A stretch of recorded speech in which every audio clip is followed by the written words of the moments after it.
Good evening, everybody.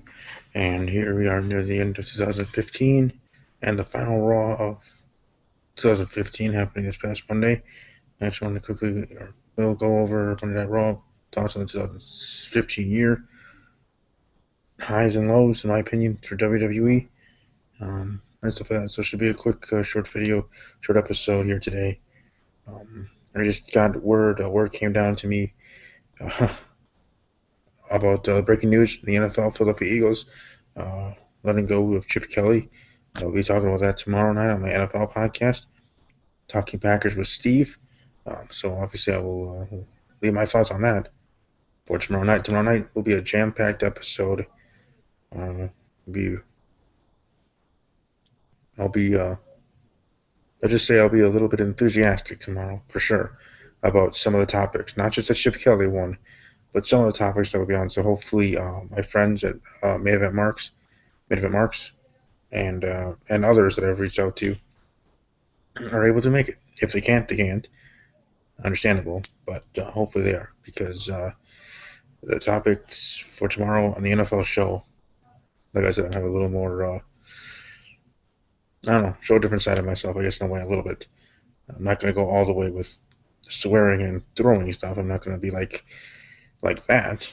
Still going to try to be as professional as I can be, but just a little bit more, let's say, attitude to equate it here to WWE, former Attitude Era.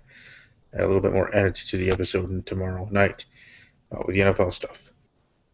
Also, one thing before I get into the content, I want to talk about and promote my Royal Rumble pool for my show here, Steve's Wrestling Ramble. If you haven't seen on my Twitter handle at WB_podcast, I'm doing my second annual Royal Rumble pool where the winner gets to pick topics for my videos, my regular videos that that I can do at any time that they want me to do a topic on, and I'll do a live Google Hangout for that. Since I have the capability, with my podcast going live through Google Hangout, I do all my videos through Hangout because I haven't figured out how to do a regular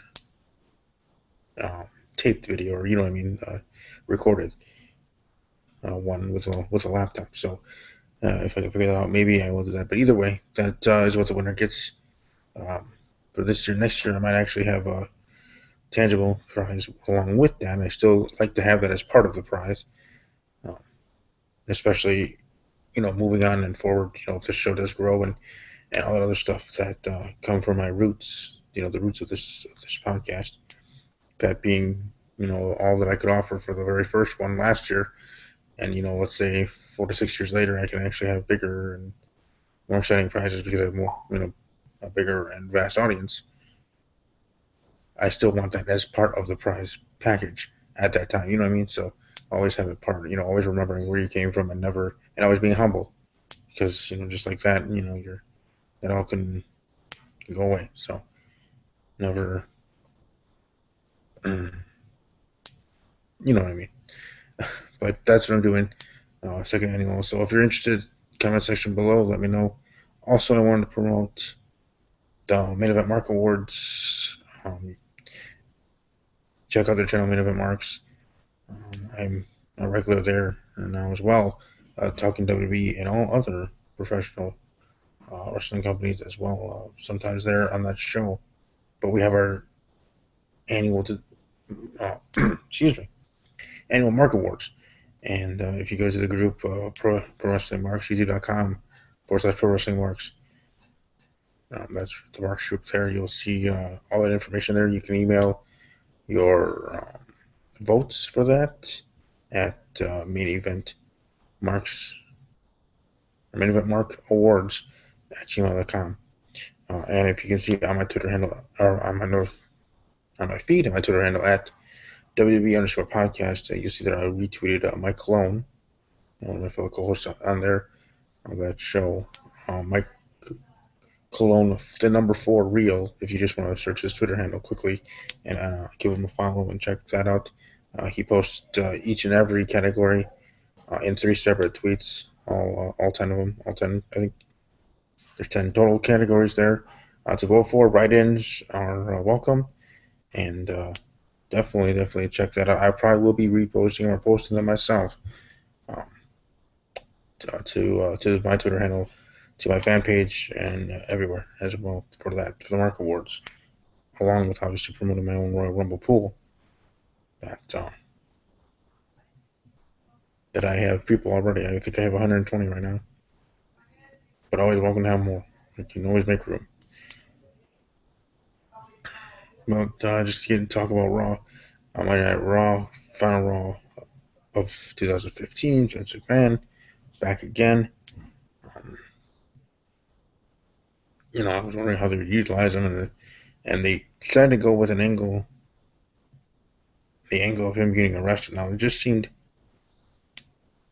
I don't know, forced. It just looked like, at least the acting chops of Vince McMahon and Stephanie it's just over the top. It just cringeworthy when I was watching it. It's not because it was bad because of what it was said or done specifically, but in my opinion, it was just cringeworthy because of the overacting. Not saying I would have done any better because I'm not a professional actor or anything close like that, like they are. But I'm just saying in general, as good as they are as heels and they are on WWE TV, individually and separately, done together, and that is what happens. I don't know. It just seems not right. And having the Mr. McMahon being arrested angle, they've done that before. Stone Cold, that situation. So,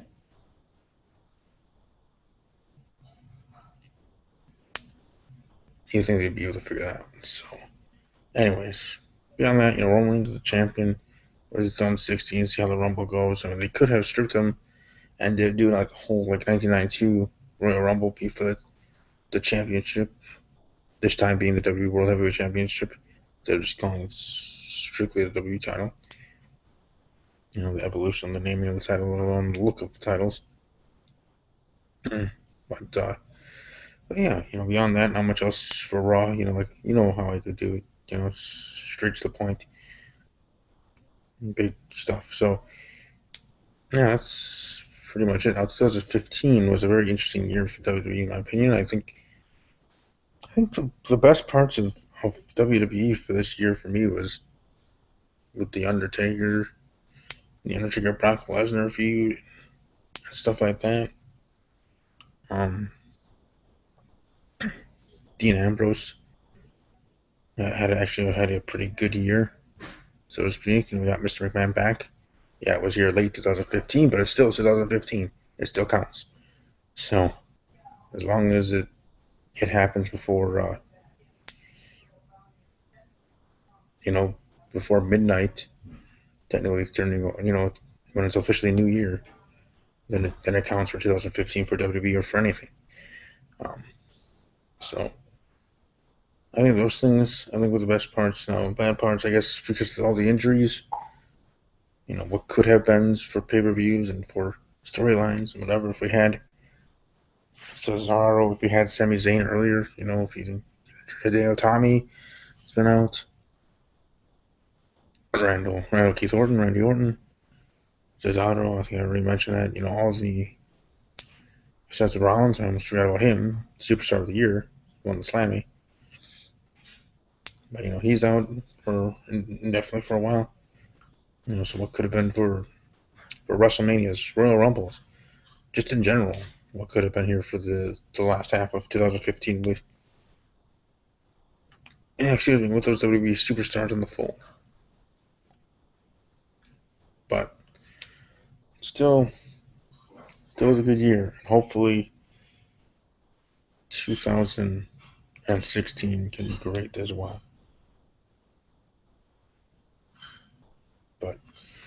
But we'll see. But thanks for all that watching. Like I said, it was a quick, to the point video. Next week's probably will be a little bit better and longer. But I have other things to do here. It's a holiday week again. So thank you for watching. And like I said, tomorrow night's going to be a pretty good episode of Talking Packers with Steve. Not like any of them aren't, but this one especially with the topics and situations I'll be talking about right off the bat, even before talking about Week 16 or Week 17 preview and all that other stuff. So strap in, enjoy that ride. When it comes tomorrow, starting at 7 p.m. Central, same channel here, same place, same channel, but a different show. Talking Packers with Steve tomorrow night going live. Check it out. And as always, take care.